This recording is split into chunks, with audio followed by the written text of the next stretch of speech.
Kaifa halukum? Hebat jamaah nih, baru 4 hari udah lancar bahasa Arab. Alhamdulillahi rabbil alamin. Allahumma salli ala sayyidina Muhammad wa ala ali sayyidina Muhammad. Allah bersumpah dalam Al-Quran, a'udzu billahi minasyaitonir rajim. Ada kalanya Allah bersumpah demi matahari, wasyamsi wa duhaha. Allah bersumpah demi bulan, wal qamari idza talaha.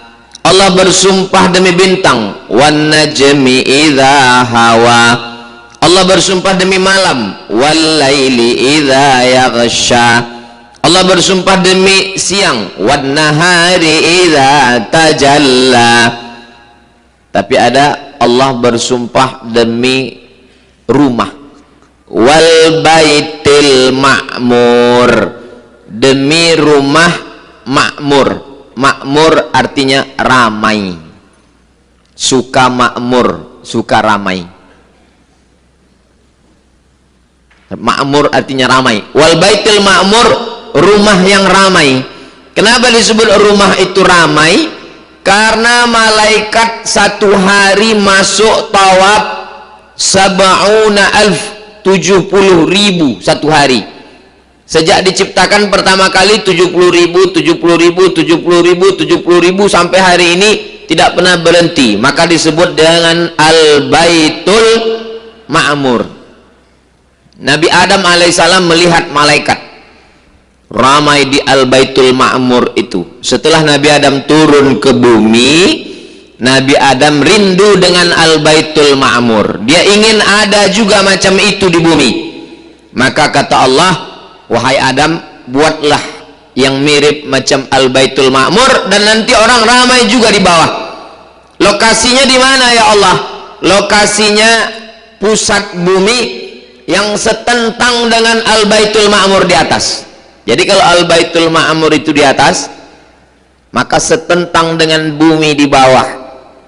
Kalau dijatuhkan batu kerikil pas di bawah, maka itulah mana ayat inna awwala baitin wudi'a lin-nasi lalladzi bi Bakkata.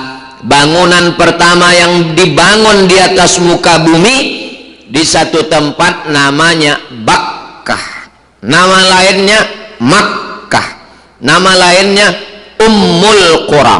Ummul Qura, induk dari segala kampung, segala negeri. Maka namanya ini Ummul Qura. Ada universitas namanya Universitas Ummul Qura. Besok ziarah dari Makkah menuju Padang Arafah, tengok sebelah kanan Universitas Ummul Qura. Disebut juga dengan Makkah, disebut juga dengan Bakkah. Bakkah tempat berkumpul, dan berkumpullah seluruh manusia. 13 juta orang dalam setahun berangkat umrah, dan kita salah satu yang dipanggil Allah Subhanahu wa taala. Mudah-mudahan sampai anak cucu kita diberikan kesempatan datang kemari insyaallah. Itulah mengapa Nabi Adam alaihissalam terobati rindunya dan rindu anak cucunya sebelum nanti kita melihat Al-Baitul Ma'mur di akhirat. Sekarang kita melihat Baitullah. Di atas Al-Baitul Ma'mur malaikat, apa yang dibaca malaikat di atas itu? Wa nahnu nusabbihu bihamdika wa nuqaddisu lak. Kami bertasbih. Jadi malaikat itu bertasbih, subhanallah walhamdulillah wa la ilaha illallah wallahu akbar, subhanallah walhamdulillah wa la ilaha illallah wallahu akbar. Dan makhluk yang di bawah itu pun juga ucapannya adalah tasbih, subhanallah walhamdulillah wa la ilaha illallah wallahu akbar.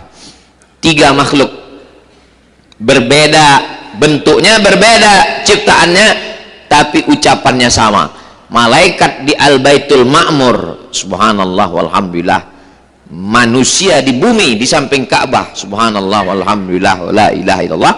Dan satu lagi, bumi, matahari dikelilingi oleh planet-planet yang putarannya sama ke kiri, dan semuanya juga bertasbih subhanallah walhamdulillah. 3 ini sekali mas segera.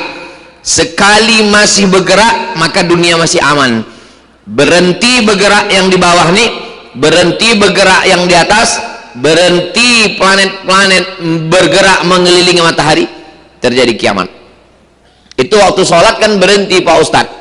Tak berhenti karena tasbihnya tetap ada dalam sholat. Subhana rabbiyal azimi wa bihamdih, subhana rabbiyal a'la wa bihamdih. Dan waktu sholat sunat tetap berputar. Itulah yang dijaga sampai Nabi Ibrahim alaihissalam. Nabi Ibrahim alaihissalam merenovasi karena datang banjir bandang Nabi Nuh, hancur semuanya, tinggal kepingan-kepingan pondasinya. Lalu Allah perintahkan Nabi Ibrahim, wa idh yarfa'u Ibrahimul qawa'ida minal baiti wa Ismail. Ingatlah ketika Nabi Ibrahim dan anaknya Nabi Ismail mengangkat pondasi, didirikanlah lagi bangunan yang sudah hancur tadi, direnovasi lagi oleh Nabi Ibrahim. Setelah selesai pembangunannya, kata Allah ke Nabi Ibrahim, wa adzin, panggil semua manusia ini wahai Ibrahim. Nabi Ibrahim pun naik ke atas bukit, nama bukitnya Jabal Abi Qubais. Kalau kita berdiri di atas bukit Sofa menghadap ke arah Ka'bah, tepat di belakang nampak sekarang sudah dipotong jadi istana di atas, istana Raja Fahad. Itulah dia Jabal Abi Qubais. Naiklah Nabi Ibrahim ke atas memanggil semua manusia. Bahasa Arabnya kalau kita dipanggil labbaik, ya Abdus Samad, labbaik. Itulah maka kita menyambut, labbaik Allahumma labbaik, labbaik la syarika laka labbaik, innal hamda wan ni'mata laka wal mulk la syarika lak. Kenapa ucapannya labbaik Ustaz? Karena kita dipanggil. Yang memanggil siapa? Allah. Yang dikasih tugas memanggil Nabi Ibrahim. Maka dalam haji Nabi Ibrahim, dalam sholat pun Nabi Ibrahim, kama sallaita ala Ibrahim wa ala ali Ibrahim, kama barakta ala Ibrahim wa ala ali Ibrahim. Lalu kemudian ketika kita menyahut itu, tiga kita kembalikan. Innal hamda, puji-pujian, wan ni'mata, nikmat-nikmat, wal mulka, kerajaan kekuasaan, laka, punya engkau. Kenapa tiga? Karena tiga inilah yang merusak hati kita. Pertama, puji-pujian. Setelah pulang dipuji, Masya Allah bapak ya ibu umrohnya sekali, salah 4 kali. Masya Allah pulang dari umroh wajahnya secerah berseri ya. Iya, rupanya tak pernah ke masjid, di hotel terus. Alhamdulillah, puji-pujian. Wan ni'mata, semua nikmat ini, nikmat sehat, nikmat rezeki, nikmat sholat, nikmat tawaf, nikmat sa'i, nikmat tahallul, nikmat belanja tentu saja. Wal mulk, kerajaan kekuasaan, laka, punya engkau bukan punya aku. Itulah yang selalu kita ucapkan. Jadi kalau sudah pulang umrah, jangan lagi gila dipuji-puji, jangan lagi merasa nikmat punya kita. Kalau bukan karena saya, kalau bukan karena aku, kalau bukan karena duit aku, kalau bukan karena aku, yang selalu menyebut aku itu 4. Yang pertama setan, yang kedua Fir'aun, yang ketiga iblis, yang keempat kamu. Maka semuanya kita balikkan kepada Allah Subhanahu wa taala. Innal hamda wan ni'mata laka wal mulk la syarika lak. Labbaik Allahumma labbaik, labbaik la syarika laka labbaik, innal hamda wan ni'mata laka wal mulk la syarika lak. Setelah itu kita pun tawaf seperti perbuatan malaikat di Baitul Ma'mur. Setelah itu kita pun sa'i dari bukit Safa naik ke atas bukit Marwah. Safa suci, bersih, tulus, murni. Marwah Sudah jadi bahasa Melayu, bahasa Indonesia. Marwah. Marilah kita menjaga marwah kita. Tadi Bapak waktu kata sambutan mengatakan menjaga marwah. Iya. Marwah itu maksudnya yang kita jaga siapa? Nama istri saya Pak Ustadz, namanya Marwah. Marwah itu artinya kehormatan, kemuliaan, keagungan. Kita tidak akan mencapai marwah kalau tidak berangkat dari sofa. Sofa itu suci, bukan kursi. Sofa. Dari sofa menuju marwah. Siapa yang berjalan dari sofa ke marwah? Yang berjalan dari sofa ke marwah adalah Hajar. Karena anaknya menangis, air kering, air susu kering. Hajar tidak menampung tangan. Ya Allah, aku istri Nabi, suamiku Ibrahim, aku emak Nabi, anakku Ismail. Enggak. Dia bukan perempuan yang hanya menampung tangan. Dia lari ke atas bukit Sofa, tak ada air. Dia lari ke atas bukit Marwah, tak ada air. Apakah Hajar putus asa? Tidak. Hajar tak putus asa. Dia turun ke bawah. Rupanya Allah mau mengasih air bukan dari tapak kaki orang yang berjalan, tapi dari tapak kaki anak yang menangis. Jadi yang berangkat kemari ini tidak semua dari duit dia, tapi dari rezeki anaknya, dari suaminya, dari istrinya, dari atasannya, dari gurunya, dari sahabatnya. Bukan karena engkau, Allah yang mau mengasih. Hajar yang berjalan, Hajar yang bertumit, Hajar yang berkaki, tapi Allah tak kasih air dari situ. Air itu dari tumit Ismail yang belum pandai berjalan. Zam-zam, berkumpullah wahai air, berkumpullah wahai air. Air itu pun berkumpul. Sudah Nabi Ibrahim pindah dari Babilonia ke Palestina 1800 sebelum Masehi. Sekarang sudah tahun 2024. 1800 tambah 2024, lebih kurang 3800 tahun. Air itu tak kering sampai sekarang, dan kita meminumnya. Allahumma inni as'aluka ilman nafi'an wa rizqan wasi'an wa syifaan min kulli da'in wa saqamin birahmatika ya arhamar rahimin. Kalau hafal, kalau tak hafal gerak-gerakkan yang mulut.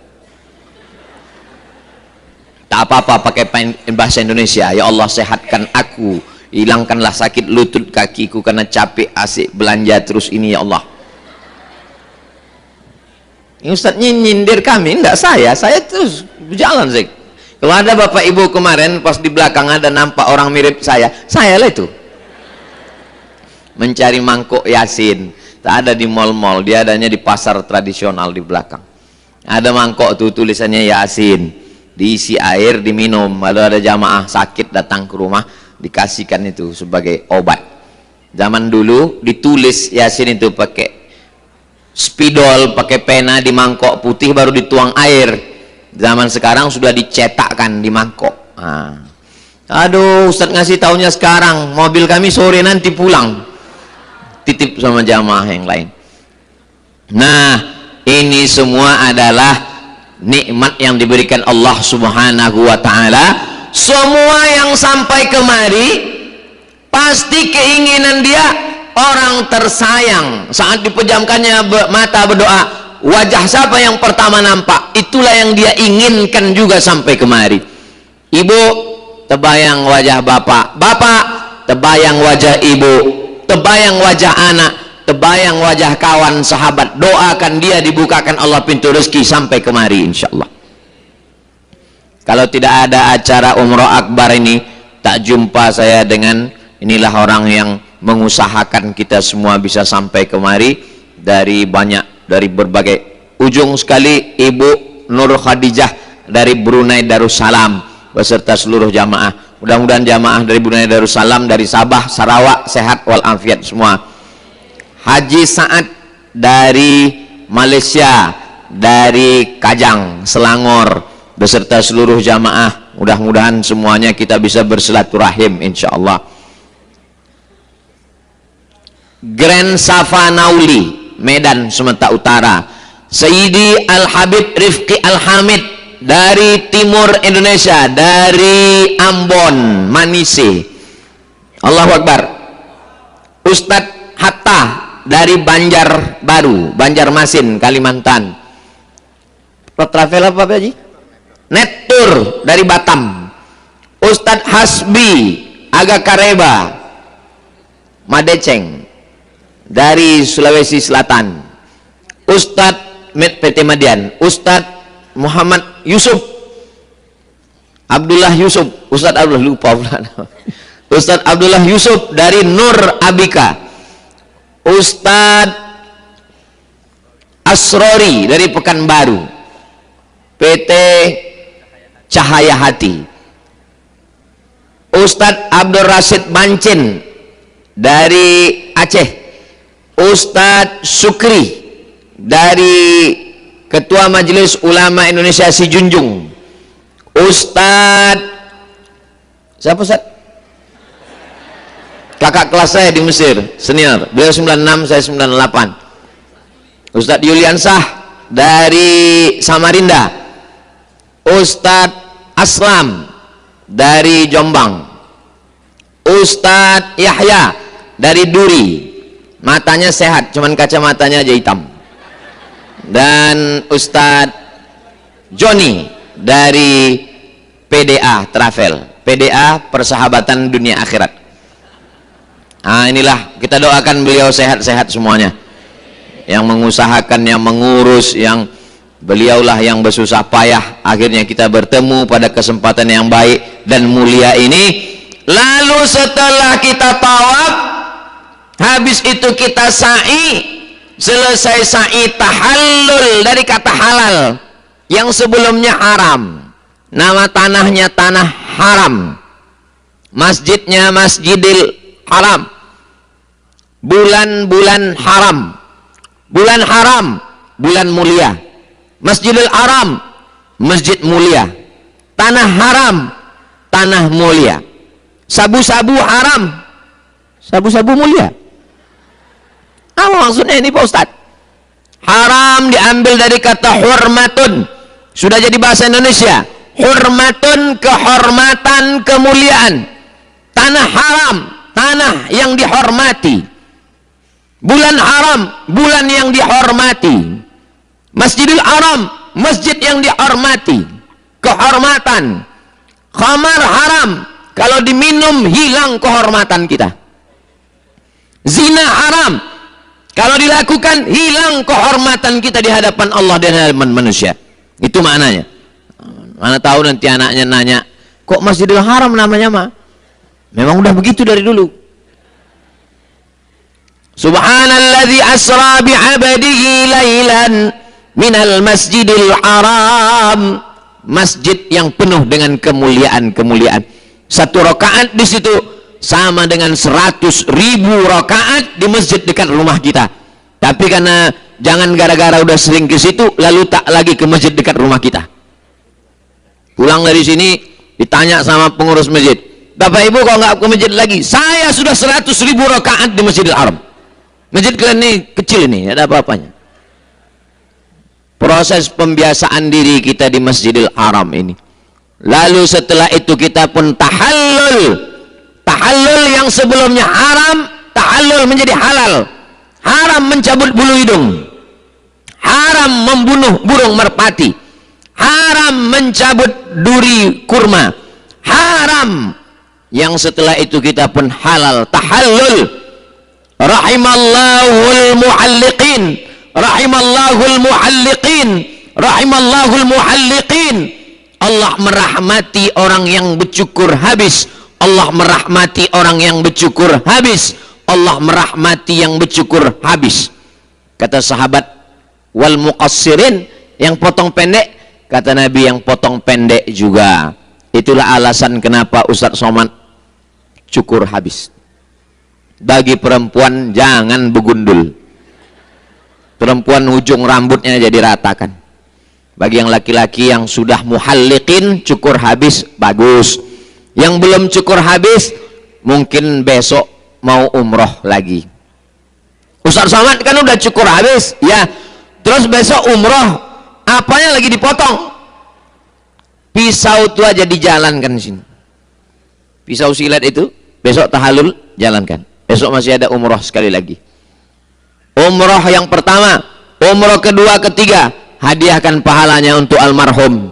Besok pergi ke Tan'im, ke Ji'ranah, ke Hudaybiyah, berniat labbaik Allahumma umrah an fulan bin fulan.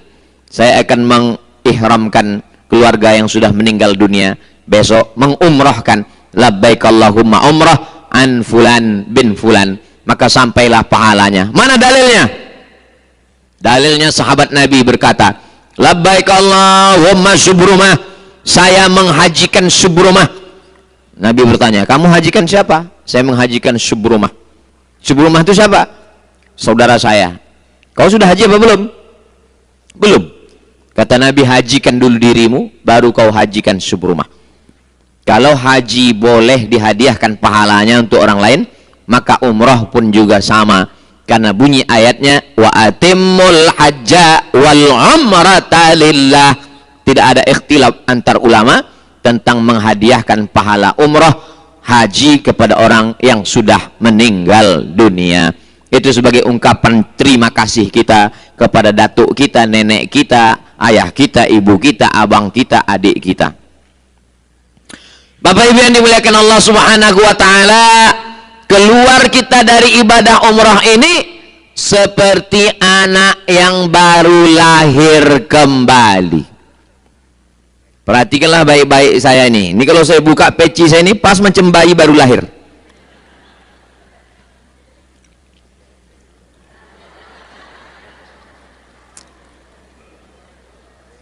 Seperti bayi baru lahir kembali.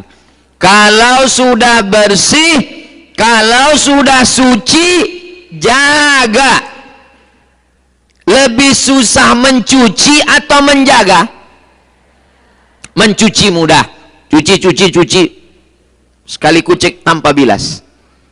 Tapi menjaga kesucian. Ini saya kalau sudah pakai baju putih ini, susah sekali. Minum kopi, takut tumpah. Makan sup, takut tumpah. Menjaga kesucian. Maka setelah kita pulang, kita jaga mata, tundukkan pandangan. Kita jaga lisan, jangan ribah, namimah, caci maki, sumpah serapah. Kita jaga tangan, jangan sampai menganiaya, merusak, mengganggu. Siapa itu muslim? Man salimal muslimun min lisanihi wa yadih. Selamat orang lain dari lisannya dan tangannya. Salam penuh dengan keselamatan dan kedamaian. Karena kita di sini masuk dari pintu Babus Salam. Yang mana Babus Salam itu Pak Ustadz? Ini Bukit Sofa, ini Bukit Marwah. Antara Sofa dan Marwah, tengok ada satu pintu Babus Salam. Nabi sunnah masuk dari Babus Salam. Kemarin kita masuknya kok tidak dari Babus Salam? Diatur polisi, tak dari situ kita masuk. Masuk dari pintu yang sudah ditetapkan, turun ke bawah. Ibadahnya sudah kita laksanakan. Sekarang kita tinggal taibun, orang yang bertaubat kepada Allah, kembali ke jalan yang benar. Aibun, hamidun, ila rabbina raghibun, hanya berharap kepada Allah. La haula wala quwata illa billahil aliyil azim. Panjang umur, sehat badan, murah rezeki. Kita akan datang lagi membawa orang-orang yang terkasih dan tersayang insyaallah. Subhanallah walhamdulillah wala ilaha illallah wallahu akbar wala haula wala quwwata illa billahil aliyil azim. Tawaf yang bersatu antara kebahagiaan dengan kesedihan adalah tawaf wada. Wada artinya goodbye, selamat tinggal. Tapi jangan gara-gara ini besok ditanya orang, kau udah tawaf goodbye? Tetap namanya tawaf wada. Di saat tawaf wada, hati gembira karena dosa sudah terampuni. Hati senang karena kita akan kembali ke kampung halaman, rindu. Tapi hati sedih. Kenapa? Tak tahu entah kapan lagi akan kembali. Bercampur antara bahagia dengan sedih, haru, biru, menetes air mata. Ada kawan saya bawa jamaah umroh. Bapak ini katanya orang paling keras hati. Istrinya pun bilang keras. Semua jamaah yang mau berangkat itu waktu berangkat menangis, dia tak ada menangis.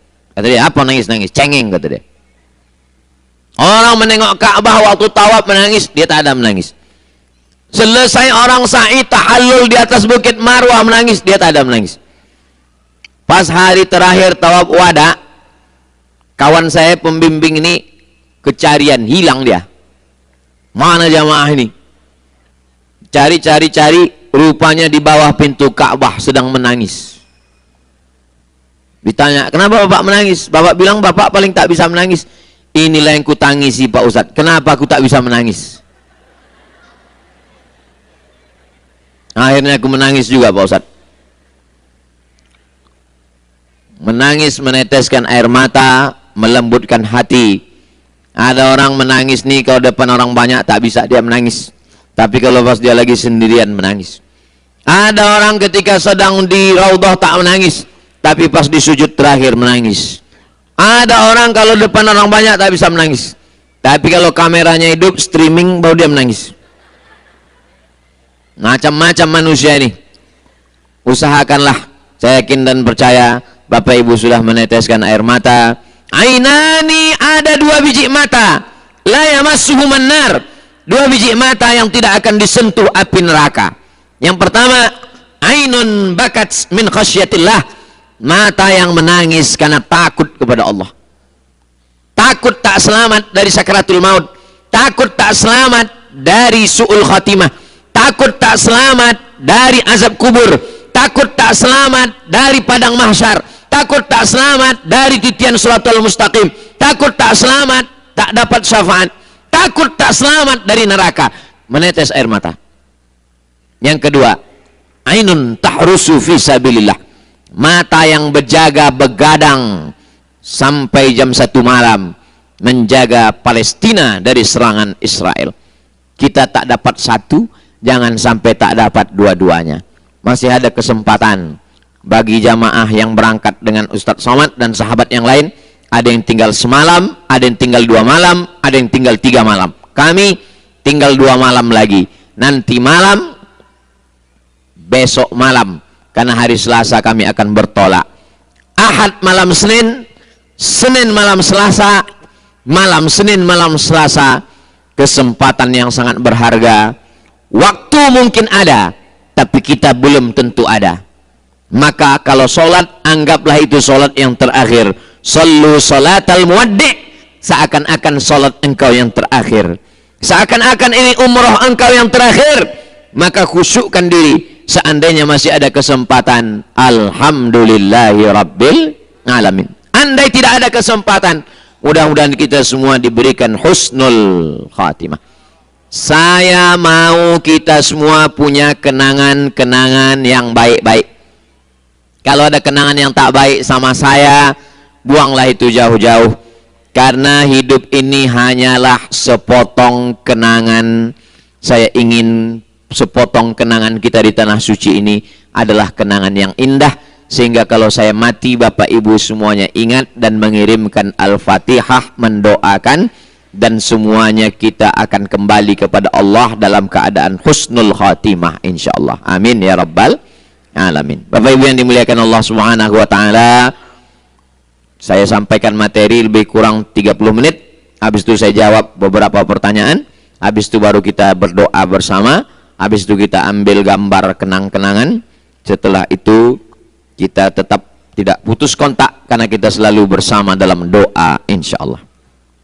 Bapak Ibu selama berdoa di sini sudah ada mendoakan saya supaya saya mati husnul khatimah? Dari bunyinya belum nampak. Saya cuma minta doa satu saja. Mau doa di dalam masjid bagus, di luar masjid bagus, setelah sholat bagus, sujud terakhir satu. Saya cuma minta satu saja. Doakan Ustadz Somad mati husnul khatimah.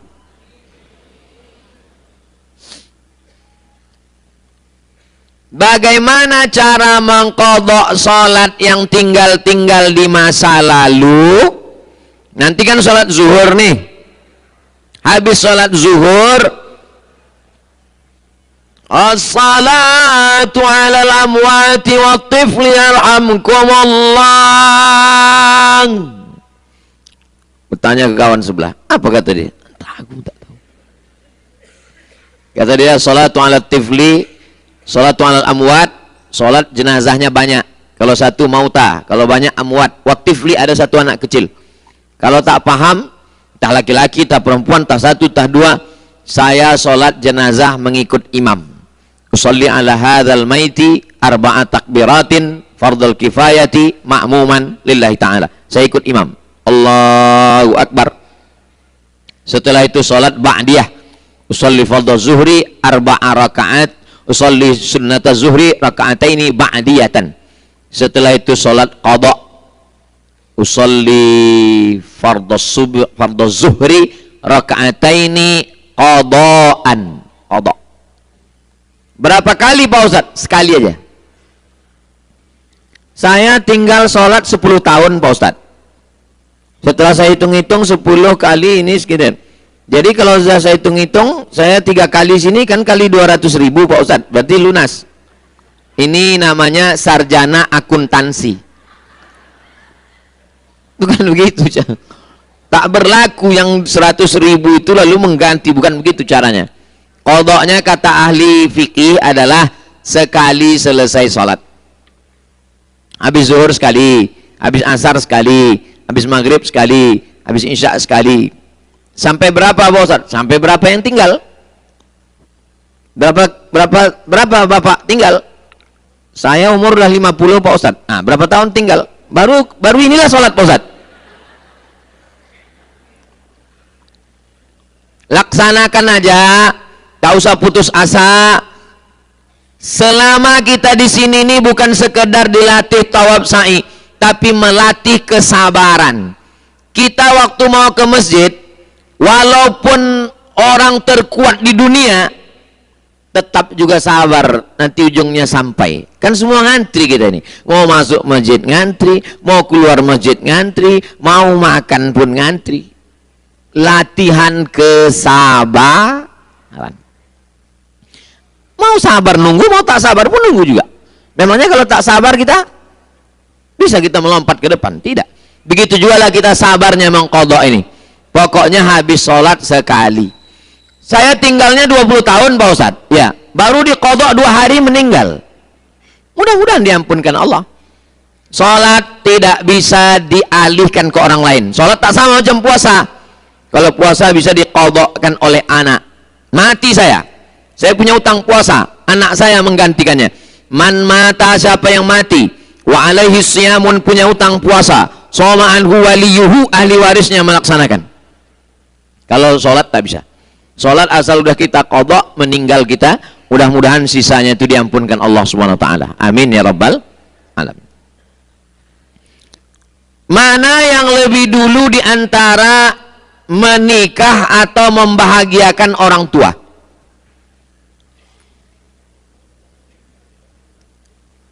Dengan menikah itulah kau membahagiakan orang tua.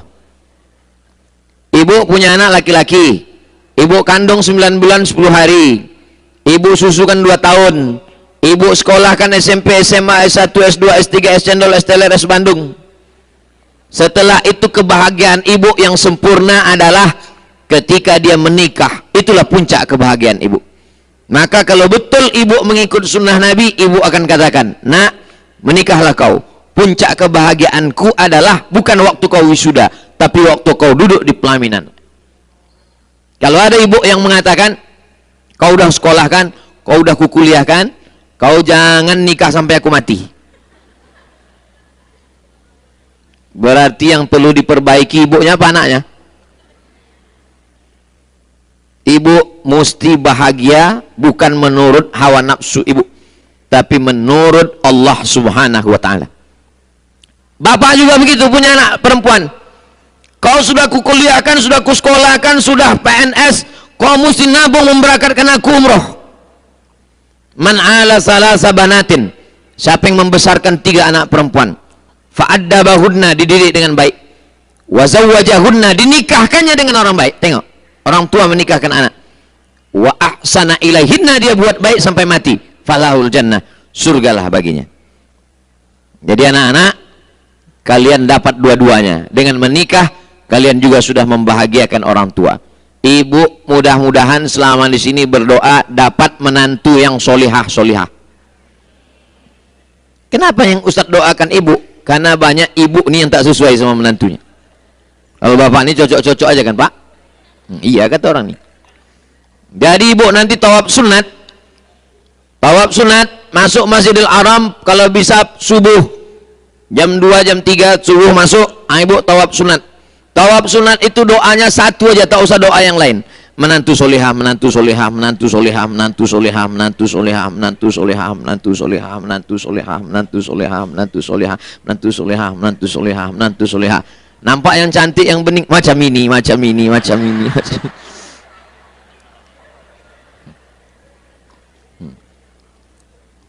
Bapak pun gitu juga. Tapi pas bapak bilang macam ini, hati-hati, tengok ibu di samping. Macam ini, apa kata kamu tadi?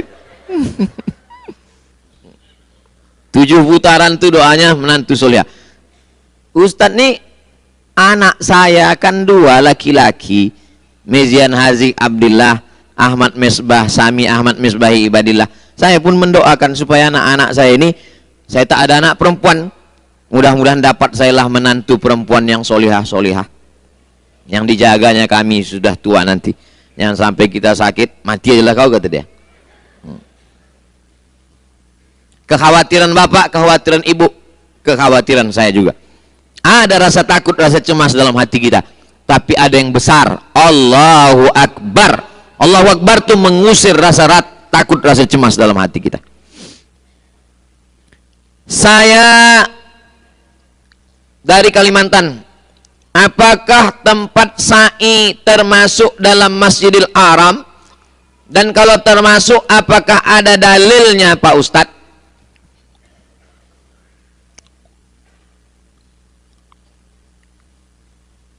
Bagi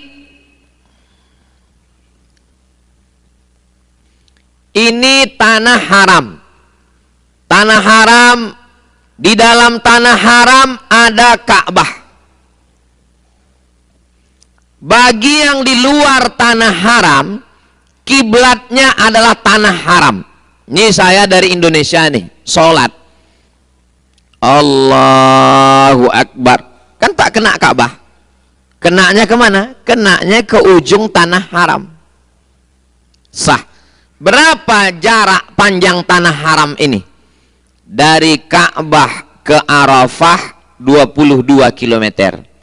Dari Ka'bah ke Hudaybiyah 20. 20 tambah 22, 42 kilometer. Nah, itulah yang kita tembak dari Indonesia itu. Asal kena asal kena tanah haram itu sah. Bagi yang berada di tanah haram, yang ada di dalam tanah haram ini, maka dia kena Masjidil Haram. Ini Masjidil Haram. Salat dia, kenanya ujung Masjidil Haram, sah. Bagi yang di dalam Masjidil Haram, kenanya ke Ka'bah. 3. Kiblat orang yang di luar tanah haram, kena ke tanah haram. Kiblat orang yang di dalam tanah haram, kena Masjidil Haram. Kiblat orang yang di dalam Masjidil Haram, kenanya ke Ka'bah. Jelas? Yang mana Masjidil Haram itu, Pak Ustadz? Subhanalladzi asra bi'abdihi laylan minal masjidil harami ilal masjidil aqsa. Ka'bah. Lalu kemudian dibangunlah di sampingnya bangunan. Bangunan ini mengalami perluasan.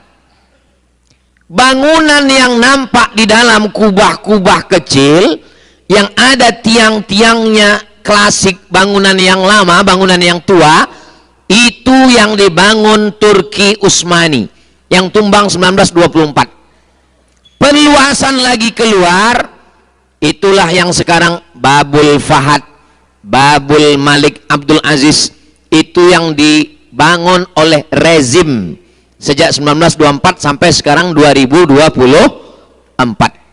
Perluasan. Jadi nanti kalau ada fatwa yang mengatakan sholat selama di dalam tanah haram, maka dia dapat pahala selama shopnya tidak putus. Asal shop tak putus. Shop tak putus itu, ini hotel bapak, hotel ibu, ibu sholat di atas ini. Ini Ka'bah, nampak Ka'bah. Buka jendela, nampak Ka'bah. Allahu Akbar. Menurut mazhab Syafi'i, selama shop dia dengan shop terakhir itu 300 zira'. Ini namanya shibrin. Ini dari siku ke ujung ini namanya 300 zira'. 300 zira'. 300 zira' itu kalau sekarang 150 meter. Selama jarak dari shop terakhir sampai ke tempat kamar dia itu, nampak ada orang di bawah, agak-agak ke atas ini 150 tak sampai, maka masih masuk dalam shop.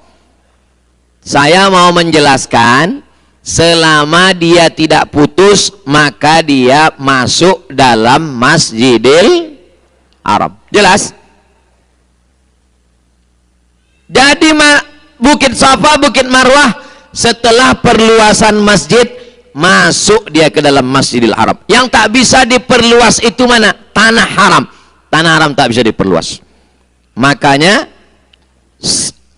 tempat wukuf tak bisa diperluas. Yang bisa dibuat naik ke atas atau turun ke bawah. Kalau ke samping dia tak bisa, karena sudah ditetapkan oleh Rasulullah Sallallahu Alaihi Wasallam. Sa'i tak bisa diperluas. Sa'i ini Bukit Safa, ini Bukit Marwah, dilebarkan Marwah ke sini, Safa tak bisa. Makanya dia naik ke atas. Itu yang sekarang tuh 5 lantai, 6 lantai. Nanti kalau siap orang sa'i di lantai yang ke-6 ke atas, dari Bukit Safa ke Bukit Marwah. Kesimpulannya bahwa masjid mengalami perluasan. Ketika bangunan masjid melampau Bukit Safa dan Marwah, maka masuklah dia ke dalam Masjidil Haram, dan dia berada di dalam tanah haram. Wallahu a'lam bishawab. Apa yang harus dilakukan anak-anak ahli waris ketika orang tua meninggal? Apakah harus segera dibagi atau didiamkan agar ahli waris tidak sengketa? Mim ba'di wasiyatin, keluarkan wasiat. Berapa wasiat? Tidak boleh lebih dari 1/3 harta. Bapak hartanya 1 miliar, tiba-tiba ada dibuatnya tulis wasiat, kalau aku mati tolong kasih Ustadz Somad 500. Tidak sah. Yang sah ke saya hanya 333. Yang 666 tetap dibagi kepada ahli waris. Jadi ibu jangan terlalu khawatir, ke kalian juga baliknya itu nanti. Ke saya cuma 333. Yang pertama, keluarkan wasiat. Setelah keluar wasiat, mim ba'di wasiyati yusi biha audain, keluarkan utang. Tengok berapa wasiat dia? 333, kasihkan ke Ustadz Somad. Berapa sisa? 666, bayarkan ke hutang. Hutangnya berapa? Pas 666, habis, tak dapat ibu. Saya dapat. Itu maka aku minta dulu tadi. Mim ba'di wasiyatin, keluarkan wasiat. Mim ba'di wasiyatin yusi biha audain, keluarkan hutang. Setelah keluar wasiat, keluar hutang, barulah dibagi harta warisan. Tak ada yang bisa dibagi Pak Ustaz. Itu makanya sebelum mati itu tanya-tanya dulu. Balik dari sini, tanyalah bapak nih. Berapa wasiat bang? Berapa hutang? Kalau tidak, dia hanya akan mati meninggalkan hutang. Segera pengajian keluarga arisan, jangan hanya sekedar sabar. Pas mati mengamuk bawa palang panjang. Kaji masalah harta warisan. Nih pakar-pakar, ustadz-ustadz kita undang, buat kita pengajian khusus masalah harta warisan. Jangan sungkan cerita mati. Banyak orang kalau udah pengajian judulnya silaturahim, hubungan ukhuwah Islamiyah, pas mati mengamuk-ngamuk.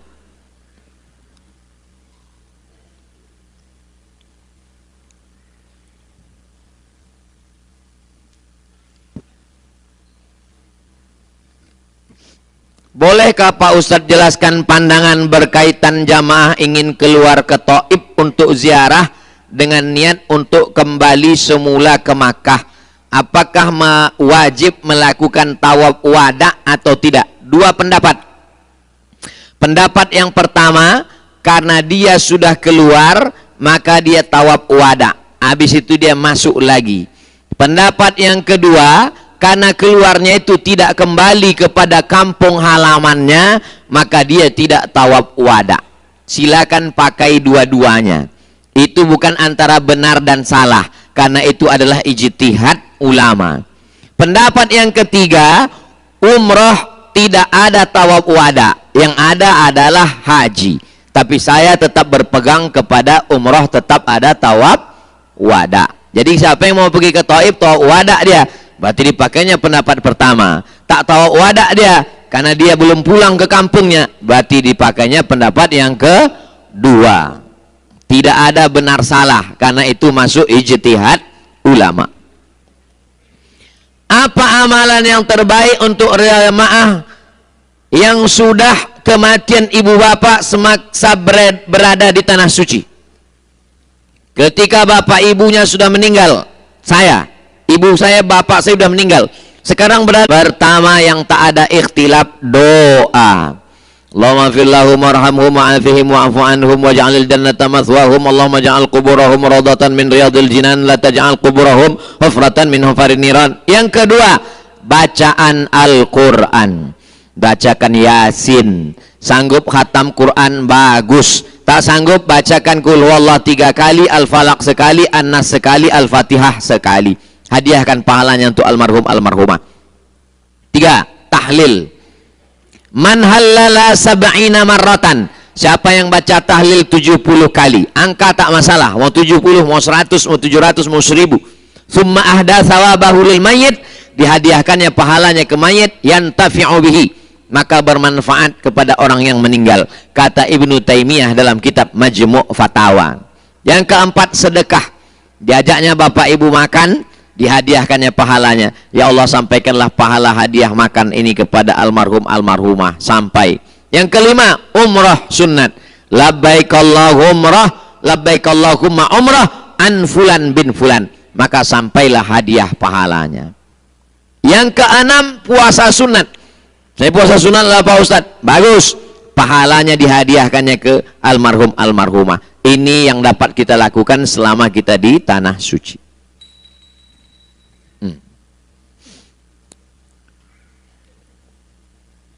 Jika sudah menikah 2 tahun, punya 1 anak laki-laki, qadarullah ayah dari istri meninggal dunia, lalu si istri pulang ke kampung halaman untuk mengantar ayahandanya ke kubur. Ketika sudah 3 hari di kampung, tiba-tiba suami menyuruh pulang dan istri tidak pulang. Lalu dia menceraikan istrinya. Pertanyaannya, apakah itu sudah jatuh talak Pak Ustadz, atau harus ada saksi? Mazhab Hanafi, mazhab Maliki, mazhab Syafi'i, mazhab Hambali, 4 mazhab sepakat bahwa talak tidak perlu saksi. Jadi kalau laki-laki menjatuhkan talak, maka jatuhlah walau tanpa saksi. Saya pertanyaan yang tidak mau saya jawab 2. Pertanyaan tentang talak Yang kedua, pertanyaan tentang harta warisan. Karena biasanya kalau sudah ditanyakannya ke saya, tak sesuai jawaban saya dengan kemauannya, akan ditanyakannya ke ustadz lain sampai dapatnya yang cocok. Lama-lama dilaganya saya sama kawan-kawan saya. Begitulah tabiat orang nih. Waktu dia sedang mengamuk, jatuh talak 1000. Hujan, sayang dia. Habis itu ditanya ke ustadz, tak cocok, dicarinya ustadz lain sampai cocok menurut kemauan dia. Makanya saya dua masalah ini jarang saya mau jawab. Masalah warisan, masalah talak, tulis di kertas kronologisnya, serahkan ke kantor pengadilan agama, nanti hakim yang akan memutuskan jatuh apa tak jatuh. Tapi menurut ilmu saya ini jatuh. Kalau sesuai dengan yang bertanya ini, diterimanya ini. Kalau tak sesuai, dicarinya juga ustadz lain nanti. Maka kalau tak puas-puas juga, pergi ke pengadilan, nanti hakim akan memutuskan. Jatuh kata hakim talak 1 sesuai yang bilang Ustadz Somad kemarin. Rupanya hakim itu sudah nonton juga.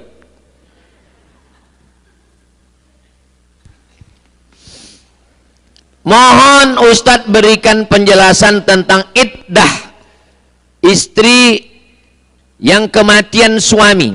Walladzina yutawaffawna minkum, suami yang meninggal, wa yadharuna azwajan, meninggalkan istri, yatarabbasna bi anfusihinna, dia punya iddah arba'ata ashhurin wa asyra, 4 bulan 10 hari. Kalau tolak 3 bulan. Kalau hamil sampai melahirkan anak. Kalau suami meninggal sampai 4 bulan 10 hari. Bapak-bapak, kalau ada yang mau meminang, tunggulah 4 bulan 10 hari. Karena ramai istri tak paham tentang iddah yang betul diikuti. Maka selama iddah itu dia menjaga dirinya. Yang paling bagus, waqarna fi buyutikunna, di rumah tak keluar-keluar. Tapi 4 bulan 10 hari kalau tak keluar, saya kena pecat dari kantor Pak Ustadz, dari office keluar. Maka dia menjaga dirinya tetap bekerja karena dia terikat kontrak, peraturan, undang-undang negara, perusahaan. Yang dimaksud menjaga dirinya, dia tidak menjalin hubungan dengan laki-laki, baik secara resmi khitbah tunangan ataupun yang bersifat ta'aruf apapun, sampai 4 bulan 10 hari. Mohon Ustadz bahaskan sedikit tentang amalan yang diamalkan masyarakat Islam di Malaysia, seperti doa kunut. Doa kunut menurut mazhab Hanafi dan Hambali tidak ada kunut subuh. Itulah kenapa kita selama di sini tidak ada kunut subuh, karena Saudi Arabia mazhabnya Hambali sejak 1924. Dulu ulama-ulama kita, Syekh Muhammad Hasyim Asy'ari pendiri NU dari sini, Syekh Sulaiman Ar-Rasuli Inyak Candong pendiri Perti dari sini, Syekh Muhammad Yunus pendiri Al-Wasliyah dari sini. Kenapa mereka berkunut? Mereka semuanya belajar ke sini sebelum 1924. Syekh Muhammad Hasyim Asy'ari pulang ke Indonesia mendirikan Pondok Tebu Ireng 1900. Sedangkan negara ini baru berdiri 1924. Sebelum itu mereka mazhabnya Syafi'i. Mazhab Syafi'i berkunut subuh. Sedangkan mazhab Hanafi Hambali tidak berkunut. Ustadz di Maroko, ya, Maroko mazhabnya Maliki. Mazhab Maliki berkunut subuh. Kunutnya sebelum ruku. Habis baca ayat, walam yakul lahu kufuwan ahad, baca kunut. Kunutnya enggak berbunyi sama sekali. Habis baca kunut baru ruku. Mazhab Syafi'i pakai kunut, kunutnya setelah ruku. Sami Allahu liman hamidah, baru kunut. Turki Hanafi tak pakai kunut. India Hanafi tak pakai kunut. Kalau tuan pergi ke kali, jangan lupa membeli kubis. Kalau botol udah jatuh 2 kali, tanda waktu sudah habis. Yang kedua, tahlil. Sebentar lagi, jatuh 3 kali berhenti kita. Tentang masalah tahlil. Tahlil artinya la ilaha illallah. Mengirimkan la ilaha illallah untuk orang meninggal dunia, pahalanya sampai. Mana dalilnya? Dalilnya Nabi lewat di kuburan, dibelahnya pelepah korma, dicucukkannya, ditusukkannya. Kata sahabat, kenapa engkau tusukkan? Karena pelepah korma ini, kata Imam Nawawi, bertasbih. Tasbih pelepah korma selama dia basah sampai ke mayat. Kata Imam Nawawi mengomentari hadis ini dalam kitab Sahih Muslim. Hadis ini syarahnya namanya Al-Minhaj, syarah Sahih Muslim Ibn Hajjaj. Kalau tasbih pelepah korma sampai, maka tahlil orang beriman pun sampai. Mana yang lebih hebat, tasbih dengan tahlil? Afdhalu dzikri la ilaha. Itulah kenapa kita bertahlil, la ilaha illallah, sampai tahlilnya. Tasbih pelepah korma aja sampai, maka tahlil orang beriman sampai. Itulah maka disebut dengan tahlil. Kenapa 7 malam?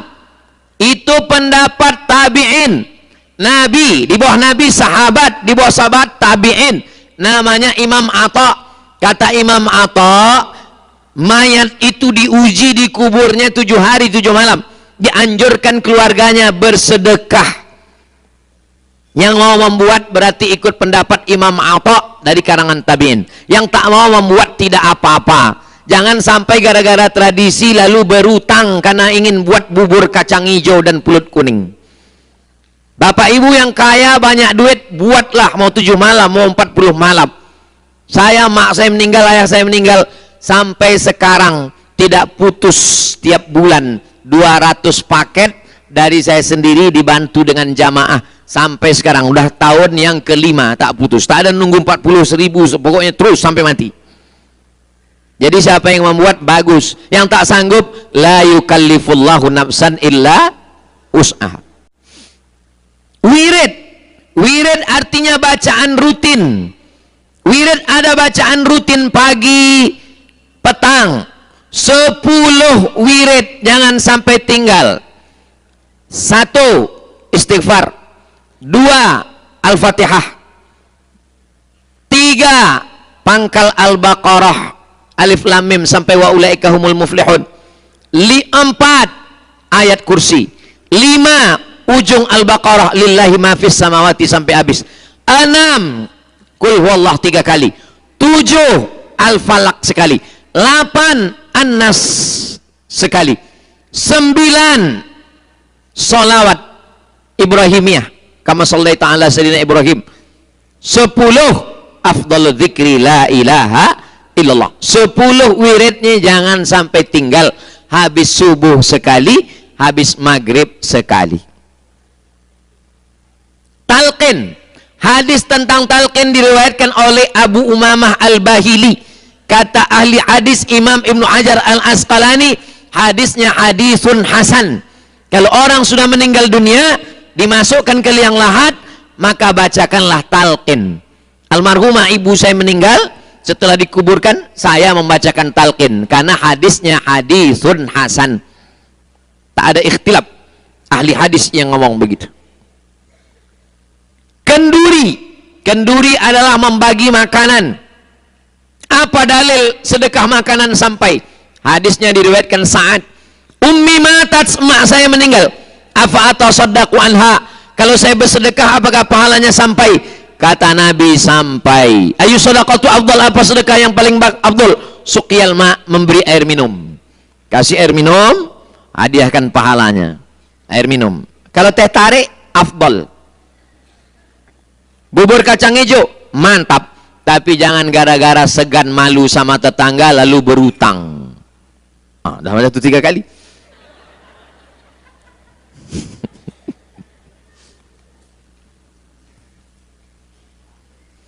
Berdosakah istri kedua mendoakan istri pertama tidak kekal bersama suaminya?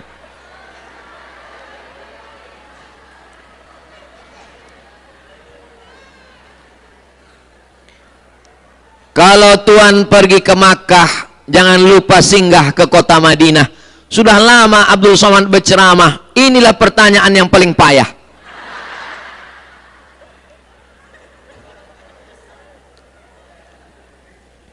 Kesimpulannya, kita tidak boleh mendoakan yang buruk-buruk, yang jelek-jelek. Doakan mereka supaya dikasih yang terbaik. Ya Allah, istri abangku yang pertama nih, kasihlah apa yang terbaik. Ya Allah, sebaiknya mati aja lah dia. Jangan. Apa yang baik kata Allah. Karena baik kata kita belum tentu baik menurut Allah. Yang terjadi yang kata kita atau yang kata Allah. Langkah, rezeki, pertemuan, maut, kuasa Allah subhanahu wa ta'ala. Ini dia bisa dua ini. Ini karena dia hebat atau karena kata Allah? Saya mau cerita bahwa sehebat-hebat orang belum tentu bisa kalau Allah tidak setuju. Dengar baik-baik. Ibu siap? Tarik napas panjang.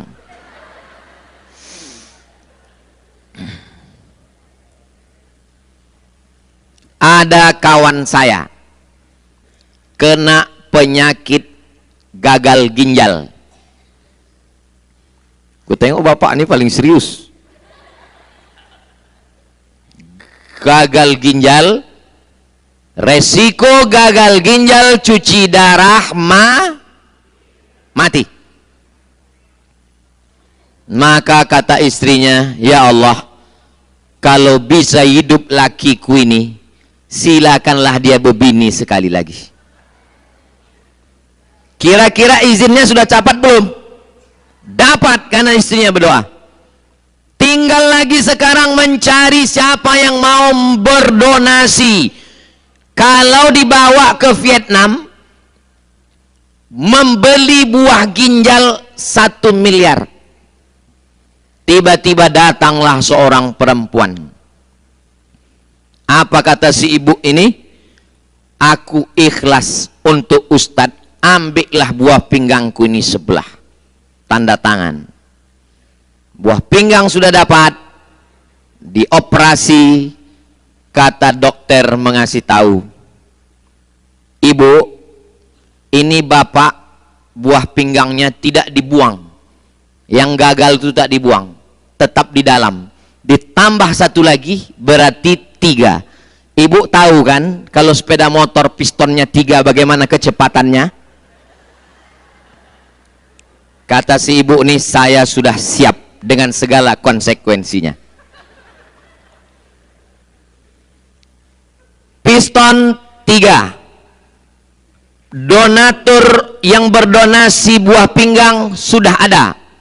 Istri pula sudah bernazar. Menurut hukum rukun manusia, tak ada yang menghalangi. Betul? Tapi sampai sekarang kawan saya itu istrinya cuma 1. Kenapa? Karena istrinya merubah nazarnya. Pas sudah selesai ditanya, "Cemana, Dek?" Kata istrinya, "Aku dulu kan bernazar kalau kau hidup sehat kau boleh nikah." Ya. Ada sedikit direvisi, Bang. Mana revisinya? Kau boleh nikah sama yang 50 ke atas.